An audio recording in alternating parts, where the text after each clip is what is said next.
ನೀವು ನೋಡ್ತಾ ಇದ್ದೀರಾ ಬೀದರ್ ವೀರ ನ್ಯೂಸ್ ಕನ್ನಡ ಚಾನೆಲ್. ಬೀದರ್ನಲ್ಲಿ ಜೆಡಿಎಸ್ ಮುಖಂಡ ಬಂಡೆಪ್ಪ ಖಾಶೆಂಪೂರ್ ಸುದ್ದಿಗೋಷ್ಠಿ. ಶಾಸಕ ಯೋಗೇಶ್ವರ್ ವಿರುದ್ಧ ಬಂಡೆಪ್ಪ ಖಾಶೆಂಪೂರ್ ವಾಗ್ದಾಳಿ. ದೇವೇಗೌಡರ ಬಗ್ಗೆ ಮಾತಾಡಲು ನಿಮಗೆ ಯೋಗ್ಯತೆ ಇಲ್ಲ.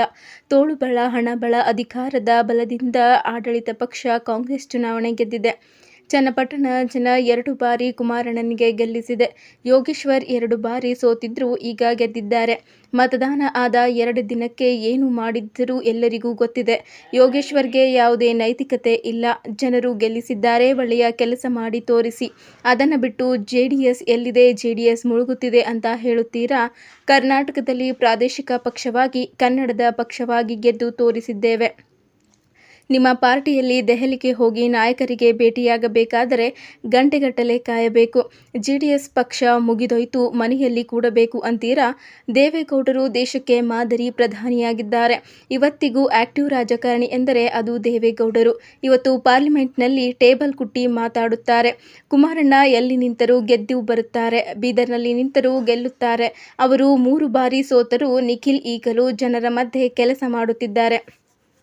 ಯೋಗೇಶ್ವರ್ ಕಾಂಗ್ರೆಸ್ ಹಸ್ತ ಆಪರೇಷನ್ ಮಾಡಲಿ ನೋಡುತ್ತೇನೆ. ನಮ್ಮ ಪಕ್ಷದ ಒಬ್ಬ ಶಾಸಕರು ಕಾಂಗ್ರೆಸ್ ಪಕ್ಷ ಕಡೆ ಹೋಗುವುದಿಲ್ಲ. ನಿಮಗೆ 1 ತಿಂಗಳು ಟೈಮ್ ಕೊಡುತ್ತೇನೆ. ಒಬ್ಬ ಶಾಸಕನಿಗೆ ಸೇರಿಸಿಕೊಳ್ಳಿ ನೋಡೋಣ. ಯೋಗೇಶ್ವರ್ಗೆ ಜೆಡಿಎಸ್ ನಾಯಕ ಬಂಡೆಪ್ಪ ಖಾಶೆಂಪೂರ್ ಸವಾಲ್. ಅನಾವಶ್ಯಕ ಮಾತುಗಳನ್ನು ಆಡಲಿಕ್ಕೆ ಹೋಗಬೇಡಿ.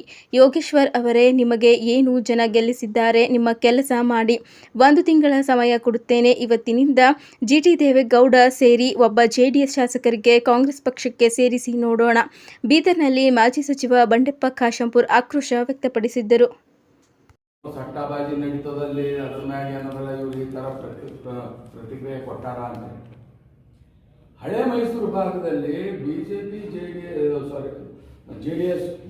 ಜೆಡಿಎಸ್ ಒಂದಾದ್ರ ಕಾಂಗ್ರೆಸ್ ಇಲ್ಲಿ ಅಸ್ತಿತ್ವವೇ ಇಲ್ಲ ಎಂಬ ನಿಟ್ಟಿನಲ್ಲಿ ಅವರು ಹೇಳಿದ್ದು ಮನುಷ್ಯ. ದೇವೇಗೌಡರು ಒಂದು ದೈತ ಶಕ್ತಿ, ಅವ್ರದೇ ಆದಂತ ಒಂದು ಶಕ್ತಿ ಇದೆ ಅಂತ ಹೇಳಿದ್ದು ಮನುಷ್ಯ.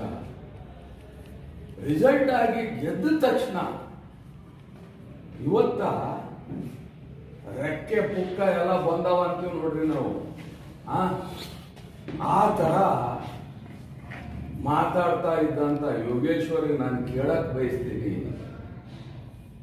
ಇವತ್ತ ನಿಮ್ಮದರ ಯಾವ ನೈತಿಕತೆನೇ ಇಲ್ಲ. ಯಾಕಂದ್ರೆ ಎಷ್ಟು ಪಾರ್ಟಿ ಚೇಂಜ್ ಮಾಡಿರಿ, ಯಾವ್ದ್ರ ಕಡೆ ಜಿಗಿದಿರಿ, ಎಷ್ಟು ಮಾಡ್ಕೊಂಡಿರಿ ಅಂತ ಇಡೀ ರಾಜ್ಯಕ್ಕೆ ಗೊತ್ತಿದೆ. ಆದ್ರೆ ಇವತ್ತು ಜನ ಗೆಲ್ಲಿಸಿದಾರಲ್ಲ, ನಿಮಗ 3 ವರ್ಷ ಟೈಮ್ ಇದೆ, ಸರ್ಕಾರ ಇದೆ, ಒಳ್ಳೆ ಕೆಲಸಗಳು ಮಾಡಿ ತೋರಿಸ್ರಿ ಸ್ವಾಮಿ. ಅದು ಬಿಟ್ಟು ಜೆಡಿಎಸ್ ಬಗ್ಗೆ ನೀವು ಮಾತಾಡ್ತೀರಾ? ಜೆಡಿಎಸ್ ಪಕ್ಷ ಎಲ್ಲಿದೆ ಅಂತ ಹೇಳ್ತೀರಾ? ಜೆಡಿಎಸ್ ಮುಳುಗ್ ಹೋಗ್ತಾ ಇದೆ ಅಂತ ಹೇಳ್ತೀರಾ? ಸನ್ಮಾನ್ಯ ದೇವೇಗೌಡರು ಅವ್ರ ಶ್ರಮದಿಂದ ಇವತ್ತು ಒಂದು ಪ್ರಾದೇಶಿಕ ಪಕ್ಷವಾಗಿ ಇವತ್ತು ಇಡೀ ದೇಶದಲ್ಲೇ ನಾವು ಅಸ್ತಿತ್ವ ಇಟ್ಕೊಂಡಿದ್ದೀವಿ.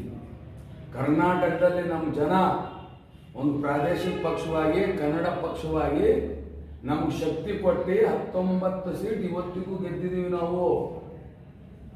ಅಂತ ಪಾರ್ಟಿಗೆ ನೀವು, ನಿಮ್ದು ಯಾವ್ದ್ರಿ ಪಾರ್ಟಿ?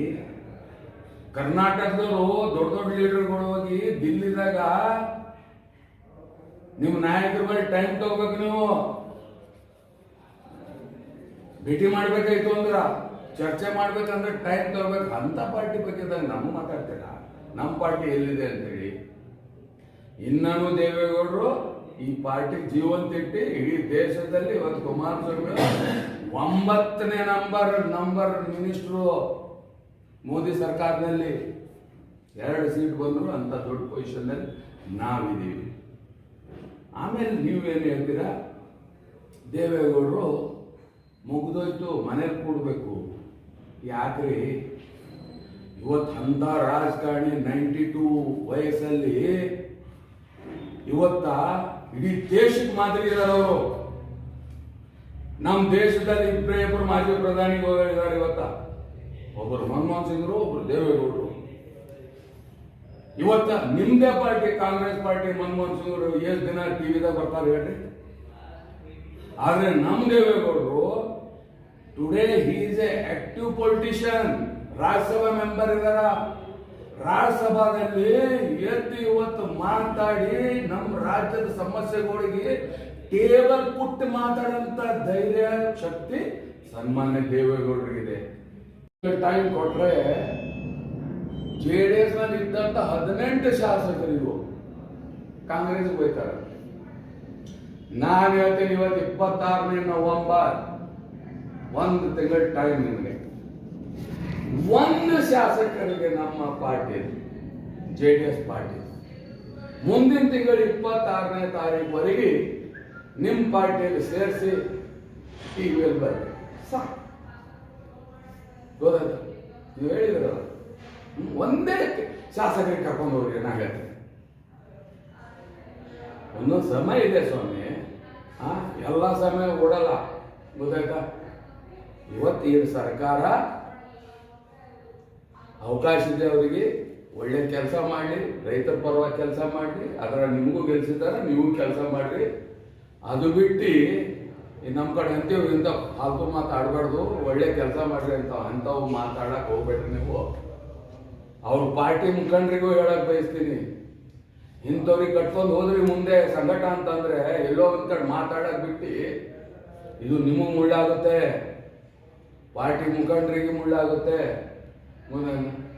ಹಾಗಾಗಿ ಯೋಗೇಶ್ವರಿಗೆ ಹೇಳಕ್ ಬಯಸ್ತೀನಿ, ತಾವು ಏನು ಜನ ಗೆಲ್ಸಿದಾರ ಅಲ್ಲಿ ಕೆಲಸ ಮಾಡೋದು ಕಲಿ. ನಮ್ಮ ಪಾರ್ಟಿ, ನಮ್ಮ MLAಗಳು ಮುಂದೆ ನಾವು ಏನು ಮಾಡಬೇಕು ಎಲ್ಲ ನಾವು ಮಾಡ್ತಾ ಇರ್ತೀವಿ.